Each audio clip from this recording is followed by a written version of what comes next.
Well, settle back and relax, Mary Louise, because we aren't going anywhere. We're going on site. This is our very first InSight on-site episode where we taped in-field someone that we have had on InSight on a very... That means we have to get off the couch? No, we're going to make the audience get off the couch no. and go with us. This has to do with the Salem Public Library opening of the children's room.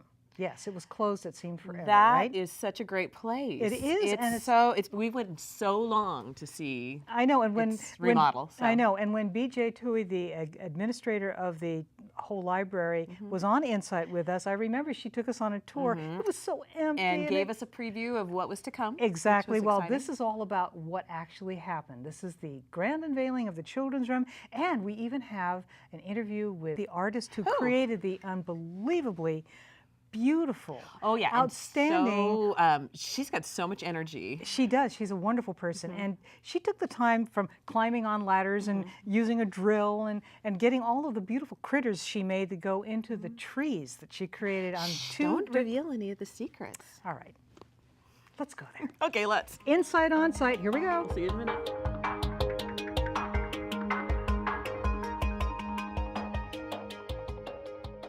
Welcome. Thank you for joining. Thank you so much for having me today. Last December, we asked Salem Public Library Administrator B.J. Toohey to update us on the children's area remodel. Things were coming along, but the popular Discovery Room was still pretty empty, and so were the bookshelves. The computers weren't in yet, and the long-awaited art installation was months away. But the rooms for story time were almost done. The big piece of it is that we have a second story room that we've added on adjacent to our regular story room that people know and love, so that we can have two groups simultaneously. Because one of the things we found is that school groups would like to come in for their visits and tours and story times the same time that we hold our 9 story times during the week for children. So having 2 separate rooms will allow us to have both a school group and a library story time.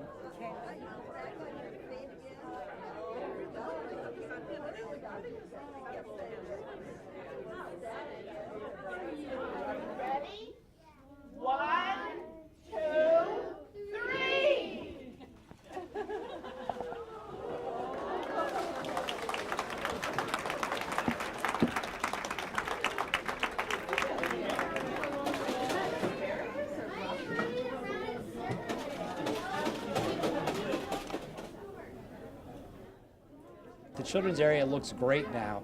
It always has been good, but it's even better now with all the different stuff, the new Discovery Room, with all the new carpeting, and then the artwork that Ms. Coons did was great. Brooklyn is actually in her class at Valley Inquiry Charter School, so she gets to take art from Ms. Coons at school, and so we think she's a great artist, and it will add a lot to the library to have that as the entryway to the kids' area. She's awesome. Yeah, she is awesome, isn't she?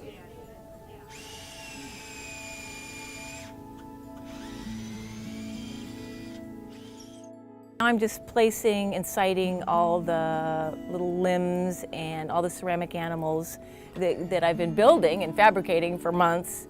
So now I get to try to see if it indeed works where I planned for it to be, and when it does, I'm completely amazed that it's like, wow, it works.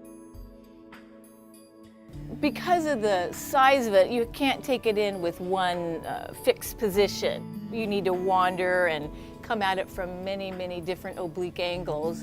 And from one view, a little small species might be completely hidden. And then you start to see maybe how they're interacting or how they're interacting with their location that they're placed on. And then there's a big great horned owl looking down on you, keeping an eye on things.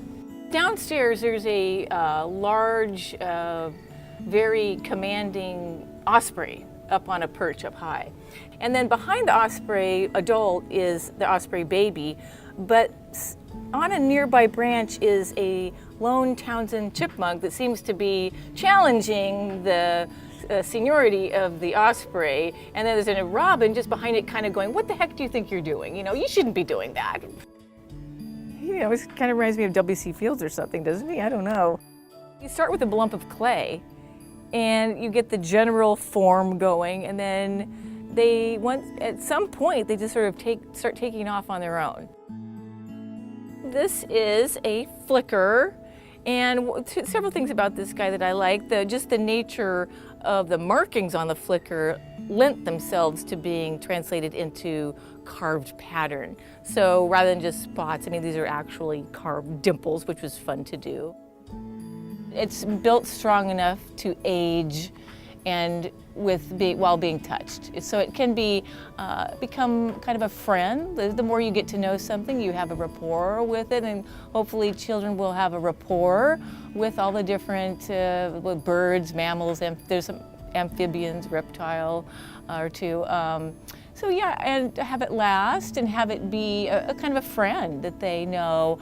Beyond that, then there's the fact that this all is local species. Hopefully seeing an osprey down here in the library will help make a connection to seeing osprey at Minto Brown Park or right down here at Waterfront Park or something. So that's a big thing. The other thing somebody asked me once, and I think that it's built to last so that as kids get a relationship, but they will grow up and then they will have a relationship with the younger kids and so forth. So hopefully the idea is that it's something that generations can continue to encourage new relationships. So you bring someone, hey, come meet the bobcat, that kind of a thing.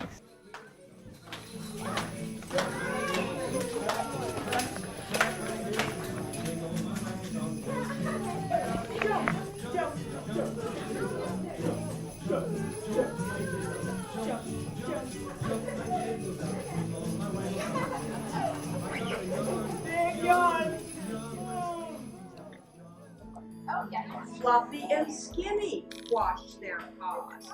How do kitties wash their paws? Can you show me what they do? Ooh, don't they? They lick their paws. But Boris takes a nap. Their sounds of delight lasted until the sun went down. And all the animals were happy. Yay! All except for the bullfrog. And do you know what he said?